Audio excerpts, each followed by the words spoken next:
ಓಹೋ, ಗೊತ್ತಾಯ್ತು.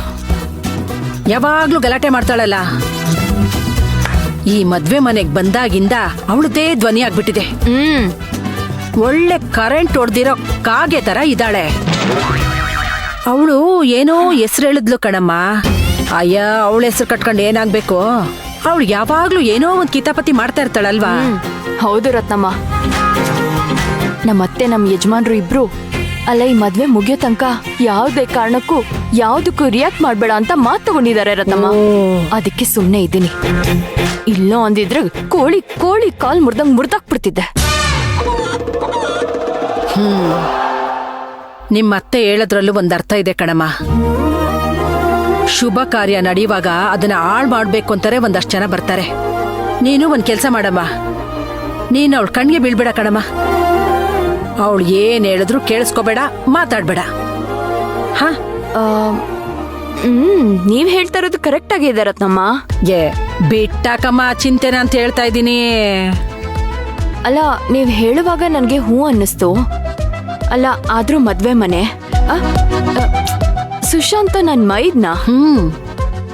ಅಲ್ಲ, ಹೆಂಗೆ ನಾವು ಕಣ್ಣಿಗೆ ಕಾಣಿಸ್ತಾ ಇರೋದಿಕ್ ಸಾಧ್ಯ ಅಂತ? ಕಣ್ಣಿಗೆ ಕಂಡ್ರೆ ಅವಳು ಏನಾರು ಒಂದ್ ಅಂತಾಳೆ. ಓ, ಅಯ್ಯೋ ರತ್ನಮ್ಮ, ನಾನ್ ಕಂಟ್ರೋಲ್ ಮಾಡಕ್ ಆಗ್ತಾ ಇಲ್ಲ. ನನ್ ಮೇಲೆ ನನಗೆ ಭಯ ಆಗ್ತಾ ಇದೆ. ಅಮ್ಮ, ಈ ವಿಷಯದಲ್ಲಿ ಆ ಮೀಸೆ ವೀರನ ನೋಡಿ ಕಲಿಬೇಕು ಕಣಮ್ಮ. ಅವ್ರನ್ನ ನೋಡಿ ನಾನ್ ಕಲಿಯೋದೇನಿದೆ ರತ್ನಮ್ಮ? ನಿನ್ಗವ್ರ ಬಗ್ಗೆ ಗೊತ್ತಿಲ್ಲ ಕಣಮ್ಮ. ಅವರು ಎಲ್ಲಾರನ್ನೂ ಬೈತಾರೆ. ಬೈಸ್ಕೊಳ್ಳೋರ್ಗೂ ಗೊತ್ತಾಗಲ್ಲ, ಪಕ್ಕದಲ್ಲಿರೋರ್ಗೂ ಗೊತ್ತಾಗಲ್ಲ. ಯೋಚನೆ ಮಾಡಿದಾಗ ಮಾತ್ರ ಗೊತ್ತಾಗೋದು ಅವ್ರು ಯಾರನ್ನ ಬೈದ್ರು ಅಂತ. ನೀನು ಒಂದ್ ಸ್ವಲ್ಪ ಅವ್ರ ಸಿಸ್ಟಮ್ನ ಫಾಲೋ ಮಾಡಮ್ಮ. ಆ ಎಮ್ಮಂಗ್ ಬೈದಂಗೂ ಇರ್ಬೇಕು, ಆ ಎಮ್ಮಂಗ್ ಗೊತ್ತಾಗ್ದೇನೂ ಇರ್ಬೇಕು. ರತ್ನಮ್ಮ ಅವರೇ, ನೀವ್ ಚೆನ್ನಾಗಿ ಹೇಳಿದ್ರಿ. ಅಷ್ಟೆಲ್ಲ ಬಂದಿದ್ರೆ ನಾನು ವೀರಣ್ಣವ್ರ ಆಗ್ತಿರ್ಲಿಲ್ವಾ? ಅಯ್ಯೋ, ನೀವೇನ್ ರತ್ನಮ್ಮ ನೋಡಿ, ನನ್ ಕೈಲಿ ಇದೆಲ್ಲ ಆಗಲ್ಲ. ನನ್ ಬುದ್ಧಿ ಏನ್ ಗೊತ್ತಾ? ಅಲ್ಲೇ ಡ್ರಾ, ಅಲ್ಲೇ ಬಹುಮಾನ. ಇದನ್ನೇ ಹೇಳೋದು ಬೇಡ ಅಂತ. ಆತ್ರಗಾರನ್ಗೆ ಬುದ್ಧಿಮಟ್ಟ ಅಂತಾರೆ. ನೀನು ಆ ಮಟ್ಟಕ್ಕೆಲ್ಲ ಹೋಗ್ಬೇಡ ಕಣಮ್ಮ. ಸುಮ್ನೆ ಇದ್ಬಿಡಮ್ಮ ನೀನು. ಈ ಮದ್ವೆ ಒಂದಾಗ್ಲಿ ಕಣಮ್ಮ. ಊರ್ ಉಡ್ಕೊಂಡೋಗಿ ಅವಳು ಮನೆಗೋಗಿ ಚೆನ್ನಾಗಿ ಗಲಾಟೆ ಮಾಡ್ಕೊಂಡ್ ಬರೋಣ. ಹಾ, ಹಂಗಂತೀರಾ? ನಮ್ ಶಾಂತಿ ನಿವಾಸಕ್ಕೆ ಒಳ್ಳೇದಾಗ್ಬೇಕು ಅಂದ್ರೆ ನಾವು ಸ್ವಲ್ಪ ಸುಮ್ನೆ ಇರ್ಬೇಕು. ರಿಸೆಪ್ಷನ್ ಎಲ್ಲ ಮುಗಿಲಿ, ಮದ್ವೆನೂ ಮುಗಿಲಿ, ಆಮೇಲೆ ಇಟ್ಕೊಳ್ಳೋಣ ನಾವು ಸಪ್ರೇಟ್ ಆಗಿ ಕಚೇರಿ.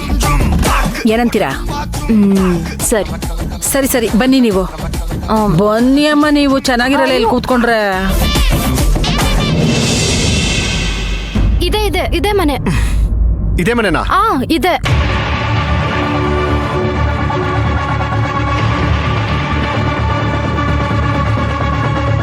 ಬೀಗ ಹಾಕಿದ್ಯಲ್ಲ ಮಾಧವಿ? ಇಲ್ಲ ಮಾವ, ನನಗ್ ಚೆನ್ನಾಗ್ ನೆನ್ಪಿದೆ. ಇದೇ ಮನೆನೆ. ಇವಾಗ ಯಾರನ್ನ ವಿಚಾರಿಸೋದು?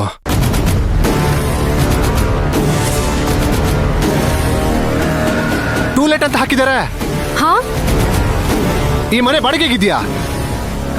ಗೊತ್ತಿಲ್ವಲ್ಲ ಮಾವ, ಆದ್ರೆ ಇದೇ ಮನೆ ಮಾವ. ನನಗ್ ಚೆನ್ನಾಗ್ ನೆನ್ಪಿದೆ, ಇಲ್ಲಿಗೆ ಬಂದಿದ್ದು. ಮಾಧವಿ, ಕರೆಕ್ಟ್ ಆಗಿ ನೋಡ್ಬಿಟ್ಟು ಹೇಳು, ಇದೇ ಮನೆನಾ?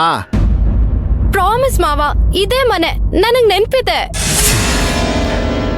ಸರಿ.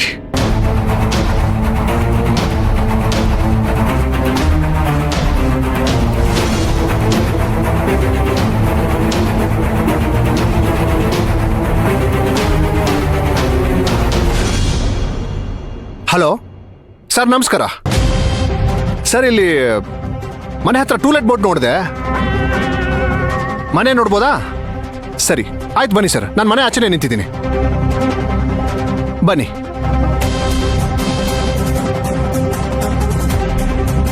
ಮಾವ, ಸುಮ್ಮನೆ ಇರು ಮಾಧವಿ. ಮಾವ, ನನಗ್ ಗೊತ್ತು ನಿಮಗ್ ನನ್ ಮೇಲೆ ಕೋಪ ಹಾಗೆ ಇದೆ ಅಂತ. ಪ್ಲೀಸ್ ಮಾವ. ಹೌದು, ಹಿಂಗೆಲ್ಲ ಮಾಡ್ಬೇಕು ಅಂತ ನಿನ್ ತಲೆಗೆ ಹೇಗೆ ಹೊಳಿತು? ಏನೋ ಕೋಪದಲ್ಲಿ ಹಾಗೆಲ್ಲ ಮಾಡ್ಬಿಟ್ಟೆ ಮಾವ. ಈಗ ಕೋಪ ಬಿಟ್ಟು ನನ್ನ ಹತ್ರ ಚೆನ್ನಾಗಿ ಮಾತಾಡು ಮಾವ. ನೋಡು ಮಾಧವಿ, ಇವಾಗ ನಿನ್ನ ಹತ್ರ ಕಿರ್ಚ್ಕೊಂಡು ಕೂಗಾಡಿ ಜಗಳ ಆಡೋಷ್ಟು ಟೈಮ್ ನನ್ನ ಹತ್ರ ಇಲ್ಲ. ನೀನ್ ಮಾಡಿರೋ ಈ ಹುಚ್ಚಾಟಕ್ಕೆ ಇದೊಂದು ಹೊಸ ತಲೆನೋವು ತಂದಿಟ್ಟಿದ್ಯಾ ನನಗೆ.